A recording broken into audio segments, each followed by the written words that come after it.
कि दया करो तो आफत आई। तो जब जब लोगों को दया मिला तो आफत जरूर उन्हीं के ऊपर आई। तो आज उसी क्रम में इस सतयुग तीर्थ की इस पावन धरा पर हम आप सब एक लक्ष्य, एक उद्देश्य को लेकर के बैठे हैं। हमारा लक्ष्य क्या है, हमारा उद्देश्य क्या है? हमारा लक्ष्य है, हमारा संकल्प है युग परिवर्तन, सतयुग स्थापना, महायज्ञ। ये हमारा उद्देश्य है, ये हमारा संकल्प है कि इसी पृथ्वी के ऊपर, इसी भूमि के ऊपर एक ऐसा महायज्ञ करने का जो भूते न भविष्यते, जो न किसी युग में हुआ है और न किसी युग में होगा, न फिर कभी किसी युग में होगा। एक ऐसा महायज्ञ करने का एक बहुत बड़ा संकल्प है और उस महायज्ञ के द्वारा इस मृतलोक में फैली हुई अव्यवस्था को समाप्त कर देना और एक ऐसी व्यवस्था की स्थापना करना जिसकी कभी किसी ने कल्पना भी न किया होगा। हम यहां साधु सन्यासी नहीं बनने आए, हम यहां मानवता की रक्षा करने के लिए आए और इस संसार को एक दिशा दिखाने के लिए आए कि संसार में जो ये तमाम कुरीतियां फैली हुई हैं, जाति धर्म और मजहब के नाम पर लोग लड़ रही हैं, उसको रोकने के लिए आए कि लड़ो नहीं। जब ईश्वर के यहां से आने का रास्ता एक है, जाने का रास्ता एक है, कोई भी धर्म, कोई भी पंथ, कोई भी मत, कोई भी मतांतर अगर ईश्वर के इस कार्य में कोई तीसरा रास्ता बना दिया हो तो आप बताइए, कोई भी व्यक्ति तीसरा रास्ता नहीं बना पाया। तो आज जब सब लोग एक ही रास्ते पर चल पड़े, हमने जो अनुभव किया है, हमने जो चिंतन किया है, हमने जो विचार किया है कि जब सब लोग एक रास्ते पर चल पड़े, एक पथ के राही सब हो गए, भारतवर्ष में हो या दुनिया में, एक पथ का राही का मतलब सभी संत महात्मा, जितने ऋषि मुनि हैं, अपने सभी धर्मों के धर्मावलंबी लोग, सबने ये देखा ये जो राजनीतिक खेल है, ये जो व्यवस्था है, इस राजनीतिक खेल में ही रहने में परम आनंद है। उन्होंने इस हार मांस के शरीर को सारी सुख सुविधाओं को दे करके उसमें परम आनंद की महसूस किया कि हम एयर कंडीशन गाड़ी से चलते हैं, एयर कंडीशन मकान में रहते हैं, हमें भोजन की अच्छी अच्छी सुख सुविधाएं मिल रही हैं, सारी व्यवस्थाओं से हम लैस है, हजारों लाखों लोग हमारे अनुयायी हैं, हम उनको मार्ग दिखा रहे हैं, तो हमारे पास कोई कमी तो है नहीं। तो इससे अच्छी सुख सुविधा क्या है? यही स्वर्ग है। उन्होंने मृत्यु की कल्पना नहीं किया और इसको स्वर्ग की अनुभूति कर लिया। वाकई अगर इस मृतलोक में सारी सुविधाएं मिल जाए तो वो तो स्वर्ग है ही, लेकिन महात्माओं के लिए, सन्यासियों के लिए ये स्वर्ग नहीं होता है। महात्मा इस मानव कल्याण के लिए आता है, इस संसार की मानवता की रक्षा के लिए आता है। वो संसार की सारी सुख सुविधाओं को दे देता है, लेकिन स्वयं अपना एक फकीर बन करके, एक झोपड़ी में रह करके और उस त्याग की पराकाष्ठा को तैयार करता है और उसकी व्यवस्था करता है। जैसे चंद्रगुप्त और चाणक्य नदी के किनारे अपनी एक झोपड़ी बना करके रहता था और चंद्रगुप्त को उसने राजा बनाया और वो महलों में रहता था। एक दिन चंद्रगुप्त ने चाणक्य से कहा कि हे गुरुदेव, आप इतना त्याग ये क्यों कर रहे हो? हमारे लिए आपने ये सारी सुविधाएं दे रखी हैं और आप इस नदी के किनारे यहां इस सारी व्यवस्था ये करके उस झोपड़ी में बैठे हुए। तो चाणक्य ने कहा, मैं एक सन्यासी हूं, मैं एक राष्ट्रभक्त सन्यासी हूं। जिस दिन मैं महलों की सुख सुविधाओं को लेना शुरू कर दूंगा, मेरा ये जो ब्रह्मांड है यहां से लेकर के हमारे नाभि के नीचे तक इसमें इतने विकार भर जाएंगे, इतने विकार भर जाएंगे कि मैं इस राज्य की व्यवस्था का संचालन नहीं कर पाऊंगा और तुमको सही मार्ग पर लेकर के नहीं जा पाऊंगा। उस गुरु की ये सोच थी अपने शिष्य के पक्ष और उसके बाद पूरे राज्य की व्यवस्था के लिए सोच थी। तो सोचिए, एक राजा होकर के भी, अभी आपने देखा नरेंद्र मोदी जी को तमाम जगह मंदिरों में जाते, तमाम जगह करते, बहुत जगह उन्होंने जूते भी नहीं पाए।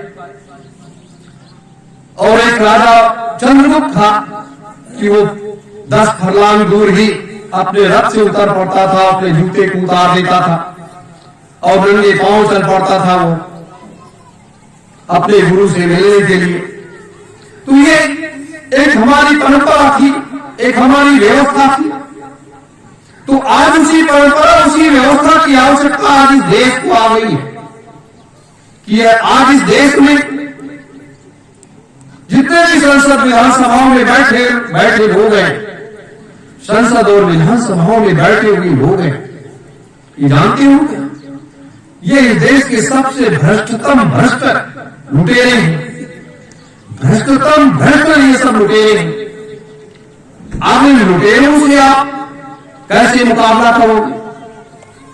परम पूज्य स्वामी जी महाराज को 60 वर्ष रहे, मुकाबला करते रहे। परम पूज्य महान संत सम्राट जी महाराज, वो भी सरकार से संघर्ष करते करते उन्होंने बड़ा संघर्ष किया, हर मोर्चे पर इनको रोका और मोड़ा, लेकिन ये रुके नहीं, मुड़े नहीं। इसलिए एक रास्ता ये मिला, एक रास्ता तैयार किया गया कि धर्म नीति और राजनीति ये दो पहिया है, जैसे पति और पत्नी। बिना पति के पत्नी अधूरी है और बिना पत्नी के पति अधूरा है। बिना दोनों के संबंध से तीसरे जीव की उत्पत्ति नहीं हो सकती है। तीसरा जीव इस मृतलोक में मनुष्य का शरीर धारण करके नहीं आ सकता है।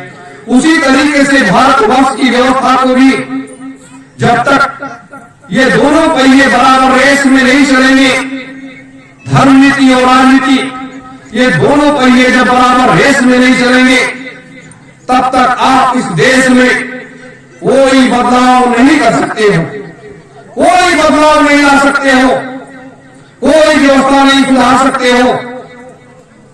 आज यही काम अगर पहले हुआ होता तो आज ये व्यवस्था सुदृढ़ और मजबूत हो गई होती, लेकिन हो सकता है वो समय नहीं था, वो परिस्थिति नहीं थी, वो दौर नहीं था, वो लोग नहीं थे, हो सकता है वैसा समय नहीं रहा। लेकिन अब वो समय अगर आया है, वो समय आया है कि आज जैसे चौथे महायज्ञ की तैयारी, ये एक ऐतिहासिक क्षण है, ये धर्म युद्ध है। चौथा महायज्ञ ये धर्म युद्ध है, ये संसार को एक रास्ता दिखाने का एक मार्ग है और सभी धर्मों, सभी पंथों, सभी मतांतरों को ये रास्ता दिखाने का, देखो परिवर्तन का मार्ग कैसे महात्मा निश्चित करते हैं। वो दोनों पहिए को, दोनों रेस को दौड़ाते हैं, दोनों मार्ग तय करते हैं। जैसे भगवान श्री राम ने धर्म नीति और राजनीति दोनों चीजें साथ लेकर के चल करके तब जाकर के उस समय फैले हुए असुरी साम्राज्य का सफाया कर पाए। अगर दोनों मार्ग उनके पास न होता तो वो उस व्यवस्था को बदल नहीं सकते थे। कृष्ण इस व्यवस्था को नहीं बदल सकते थे। नेताजी सुभाष चंद्र बोस अगर आध्यात्मिक दर्शन उनके पास न होता तो हजारों हजारों लाखों लोगों को तैयार करके और अंग्रेजों के खिलाफ युद्ध नहीं लड़ सकते थे। महात्मा गांधी के पास अगर धर्म का अस्त्र न होता, धर्म का अस्त्र अगर नहीं होता तो लाखों लोग उनके साथ कदम से कदम नहीं मिलाते। उनका गीत वो काम कर गया, रघुपति राघव राजा राम पतित पावन सीताराम, वो काम कर गया। और उनका एक सन्यासी का देश मानव समाज का एक मार्गदर्शन बन गया कि एक इतना बुद्धिमान व्यक्ति, पढ़ा लिखा बैरिस्टर, और उसके बाद सारे कपड़े को उतार दिया और इस तरीके से रह करके देश की रक्षा के लिए वो आगे बढ़ गया। ये चीजें थी उस समय लोगों में, इसलिए लोग उनके साथ लग पड़े। और आज लोग कहते हैं कि हम तो आपको उस परमात्मा से मिलाने के लिए आए हैं। खुले मन से कहते हैं कि मैं तो उस परमात्मा से आपको मिलाने के लिए आया हूं और आपका ये देश नहीं है, ये काल माया का देश है। आपका असली घर तो वो है। वहां का जो राजा परम स्वामी जी महाराज, जो सत्पुरुष के रूप में इस मृतलोक में आए, पहली बार इस मृतलोक में आए। जब से सृष्टि की रचना हुई, जब से संरचना हुई इस पृथ्वी की, तो पहली बार सत्पुरुष ने इस मृतलोक में आकर के, वो भी गुरु के रूप में, महात्मा के रूप में, और इस संसार को एक चलने का मार्ग दिखाया, एक रास्ता दिखाया कि रास्ते पर बच्चों चल पड़ो, जिससे इस मार्ग पर अगर चलोगे तो आपको वो रास्ता, वो मंजिल मिल जाएगा। और असली घर हमारा आपका उन्होंने ही बताया कि ये असली घर नहीं है, ये तो थोड़े दिनों के लिए आपको श्वासों की पूंजी दे दी गई और यहाँ भेज दिया गया, और उसके बाद आप जो है फिर जिस दिन श्वासों की पूंजी खत्म हो जाएगी उस दिन आप अपने अपने घर को चले जाओगे और ये हाड़ मांस का शरीर यही रह जाएगा। ये सारी चीजें अपने स्वामी जी महाराज ने बताई। अब आज लोग उसको बता रहे हैं कि मैं तो वहां से आया हूं और मैं आपको असली घर ले जाना चाहता हूं। तो जब वो असली घर ले जाना चाहते तो उनका असली घर कहां है? तो यही सबसे बड़ी चीज है कि हे धर्म प्रेमी गुरु भाई बहनों, मैं संसार के लोगों से प्रार्थना करता हूं कि आज पूरा संसार एक ऐसे जाल में फंस चुका है, एक ऐसे जाल में फंस चुका है जिससे बड़े बड़े मनीषी, बड़े बड़े महात्मा, संत, वो लोग ये चाहते थे कि इस जाल में संसार का मनुष्य ना फंसे, किसी भी तरीके से इसको निकाल लिया जाए। लेकिन जितना ही प्रयास महात्माओं ने किया, अपने गुरुदेव ने किया, उतना ही लोग उस जाल को तोड़ करके और उस जाल में भागते चले गए फंसने के लिए, और फंसते चले गए। और आज इस तरीके से सारे लोग फंस गए कि अब उस जाल से कोई निकालने वाला इस मृतलोक में है।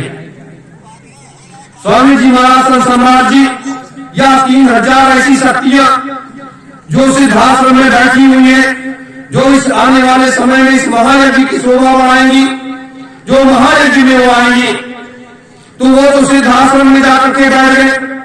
वहां कोई भी नहीं जा सकता, ना विज्ञान जा सकता, ना अणुबम, परमाणु बम, ना ट्रोजन बम, हाइड्रोजन बम, कोई भी बम भी वहां नहीं जा सकता, कोई भी उपग्रह भी नहीं जा सकता, कोई भी कैमरा भी नहीं जा सकता। आप वहां क्या करोगे? वहां क्या कर लोगे? तो जब वहां तो जा ही नहीं सकता, वहां तो वही व्यक्ति जा सकता है जिसके अंदर वो तपोबल हो, वो सारी शक्ति उसके अंदर हो, और वो अपने तपोबल से वहां पर जाए, उसके अंदर जा करके वो अपने गुरु का दर्शन करके फिर वापस चलाए। वो तो वहां जा सकता, वही व्यक्ति जा सकता। आज जैसे कल स्वामी जी महाराज का जन्मदिन है, 19 मार्च 1895 को उनका जन्म हुआ। आज वो 127 वर्ष को पूरा कर लिया। परम पूज्य स्वामी जी महाराज आज 127 वर्ष के हो गए। आप सोचिए, अब लोग कहेंगे 127 वर्ष का व्यक्ति कैसे जिंदा रह सकता है? अब आप सोचिए, हम कहें कि हम 10,000 वर्ष इस मृतलोक में रहेंगे, 10,000 वर्ष इस मृतलोक में रहेंगे, तो ये एक वैसी बात है, जोरी बात है। लेकिन नहीं, भारत वह देश है, भारत के साधु संतों का उम्र का कोई वही पैमाना ही नहीं होता, उनके श्वासों की पूंजी नहीं होती। जो ऐसी शक्तियां जब इस मृतलोक में आती हैं तो उनके श्वासों की पूंजी नहीं होती है। वो जब तक चाहती है अपनी इच्छा से इस मृतलोक में रहती है और जब चाहती है तो यहां से चली जाती है। इसीलिए सिद्धाश्रम और ज्ञानगंज का निर्माण हुआ। आज भी सतयुग और त्रेता और द्वापर और कलयुग के हजारों हजारों महात्मा आज भी सिद्धाश्रम में ज्ञानगंज में बैठे हुए हैं, जो चौथे महायज्ञ में इन महापुरुषों के साथ में जब आएंगे और उस यज्ञ वेदी पे बैठ करके उस यज्ञ को कराएंगे, तब ये संसार एक भौचक की स्थिति में हो जाएगा। जैसे कल मैंने बताया कि 88,000 ऋषियों को 88,000 घरों से भगवान शिव ने एक एक बच्चे को ला करके और यहां पर बैठा दिया और कहा बैठ जाओ साधना में, ये आगे चल करके कलयुग में काम आएगा। इसकी व्यवस्था करनी है कि नहीं तो परमात्मा आएगा नहीं, अगर परमात्मा आएगा तो अपनी शक्ति को खर्च नहीं करेगा और तुम्हारी शक्ति की आवश्यकता है, तो उनको ला करके भगवान शिव ने बैठा दिया। तो ये मत सोचो कि हमारे आप के कारण कोई व्यवस्था बदलेगी, नहीं, उसकी व्यवस्था पहले से ही कर ली जाती है, पहले से ही व्यवस्था हो जाती है।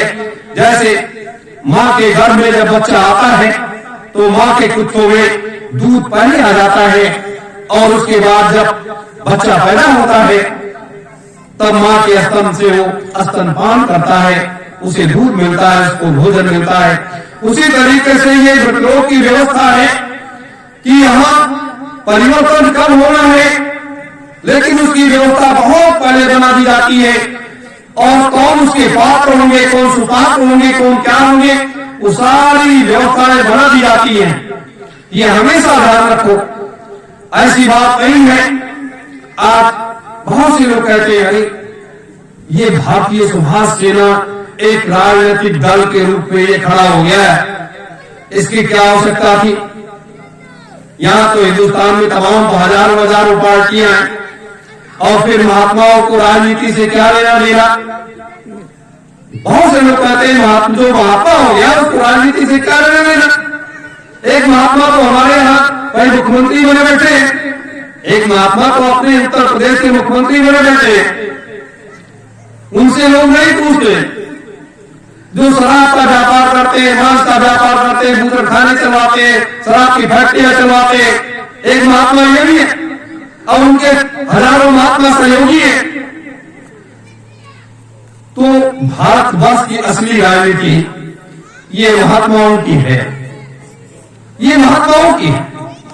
राजा महात्माओं के अंडर में होता था, महात्माओं के मार्गदर्शक उनके आदेश निर्देश पर वो चलते थे और उस राज्य की व्यवस्था सुदृढ़ और मजबूत होती थी।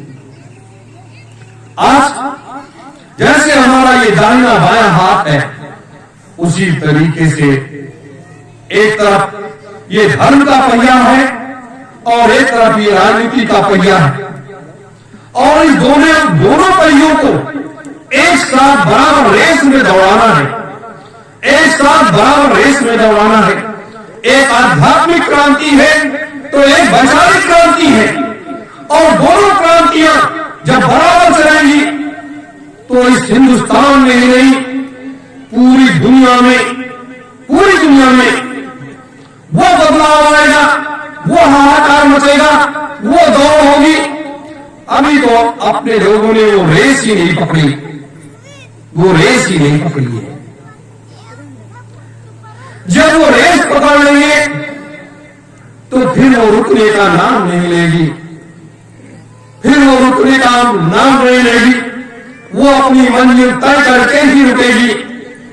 जैसे जब कृष्ण ने अपनी योजना के हिसाब से काम करना शुरू किया तो जब तक महायुद्ध हो नहीं गया, जब तक सारे कचरे साफ नहीं हो गए, जब तक एकदम से शांति नहीं आ गई, तब तक वो चैन से बैठे नहीं। उन्होंने रेस पकड़ लिया और दोनों धर्म का पहिया दौड़ाया और राजनीति का भी पहिया दौड़ाया।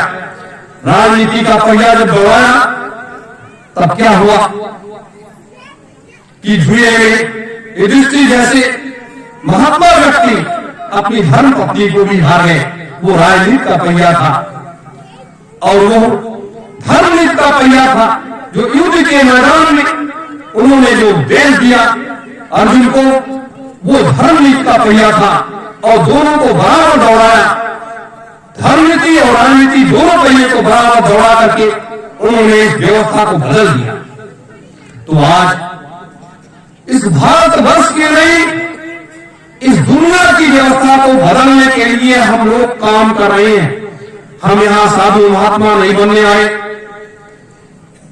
हम लोग एक राष्ट्रभक्त त्यागी तपस्वी बन करके और इस संसार की व्यवस्था को बदलने के लिए आए यहां पर। और ये नहीं कि हमारा धंधा पानी करने आए, हम मठ मंदिर मस्जिद बनाने आए, हम ये भी करने नहीं आए, हम तो इस व्यवस्था को बदलने के लिए आए। अब इस व्यवस्था को बदलने में जिन व्यवस्थाओं की आवश्यकता है वो व्यवस्था हम आप सबको करने में मिलकर थी। उस व्यवस्था जैसे 1001 यज्ञ कुंड बनाना है तो उसकी व्यवस्था करनी है, जमीनें खरीदनी है उसकी व्यवस्था हमें करनी है। तो यह व्यवस्था इसलिए करनी है कि इसकी आवश्यकता है, जिस चीज की आवश्यकता है वो व्यवस्था हमें करनी है। उसके लिए हमें आप सबको लोगों को सेवा भाव के तहत लोगों के पास जाना पड़ेगा। लोग हमें विरोध करेंगे, सपोर्ट करेंगे, दान देंगे, नहीं देंगे, वो अलग विषय है, लेकिन हमें जाना है और इस क्षेत्र में मजबूती के साथ कदम आगे बढ़ाना है।